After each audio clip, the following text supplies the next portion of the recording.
Hi, folks. Welcome to week 2.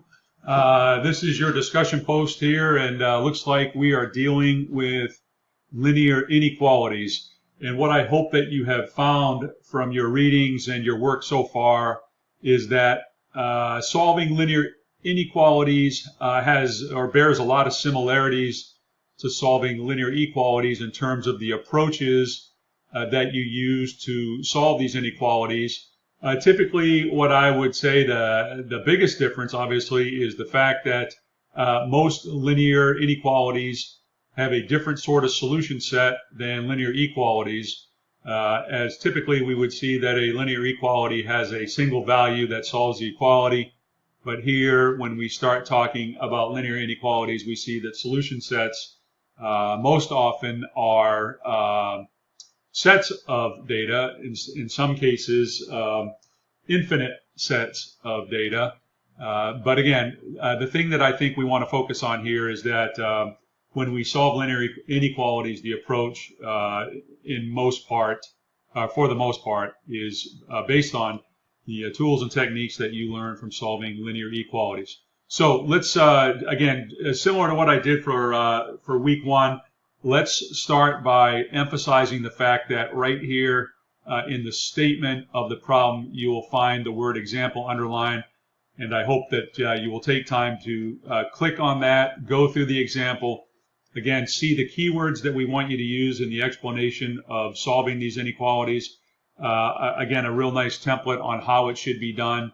And again, exemplary work on what it is that you should be, again, the key learning techniques for the week. So let me, as I did last week, let me just very quickly talk about each one of these and just offer a couple quick hints, couple reminders from the reading, and everybody will be off and going. So so let's say, let me just choose number 1 here. It's no big deal. Notice that you've got 2 inequality types here. You've got the and you've got the or. And where does and or, how do they differ? Well, if you look at this compound statement here, there is really 2 things happening. And what I want to focus on here is the variable component here in the middle, and that's x squared plus 2. And there are 2 demands on x squared plus 2. When we look at the solution set, we must find that x plus 2 is greater than or equal to minus 3, and again, hence the word and or the compound inequality, at the same time, x plus 2 must be less than 9. And so, the easy approach here, and again, I'm sure you've seen this from your reading and all the homework you've done. What we'll do here is we'll take, and really we've kind of got 3 pieces here. We got the minus 3, we got x plus 2, and we've got 9.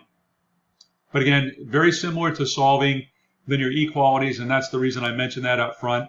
We want to isolate the variable. So in order to get rid of this, or to get x by itself, I notice the plus 2 here can be handled by subtracting 2 from all spots. So if I subtract minus 2 here, so I have minus 3 minus 2, I have less than or equal to x, and then less than or equal to 9 minus 2. So I would have an inequality that says that minus 5 is less than or equal to x is less than or equal to 7. And since x is been isolated, then we essentially have found the solution set to this compound inequality. And as you go through, certainly, first and foremost, you've seen it in the reading and starting your homework. There's a number of different ways to express these solution sets. And in the example, again, I highly encourage you to take a look at that. You'll see that, if we put that in set notation or if we put that in graphical notation, we would expect you to do both. So, and both are equally as important. So we want to make sure that everybody understands those techniques. So that's the and or the compound inequality. Let's go over here and let's look at the or compound inequality. And let's first notice that we've got the variable piece here. We've got 7x, or 7 plus 2x, and we've got 13 minus 5x. So basically, we've got 2 separate inequalities, but we're looking for solutions to one or the other of these, and that's by virtue of the way the inequalities are stated, and the fact that we're solving for one or the other of them. And so in this case, it's very simple to look at the variable component here. Notice that the plus 7 is added to it here. So if we subtract 7 from both sides, we would have 2x less than minus 8. We divide by 2, and we can solve for x very easily.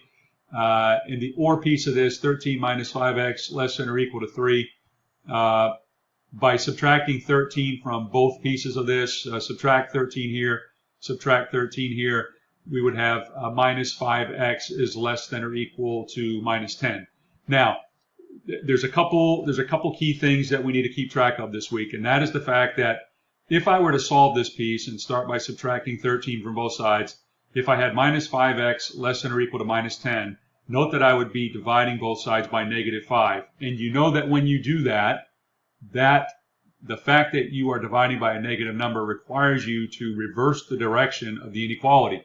So what I would actually be solving in the end is once I divide by minus 5, I would be solving x is greater than or equal to, and I started with minus 10 here, so dividing by minus 5, I would have minus 10 divided by minus 5 is 2. So I would have x greater than or equal to 2.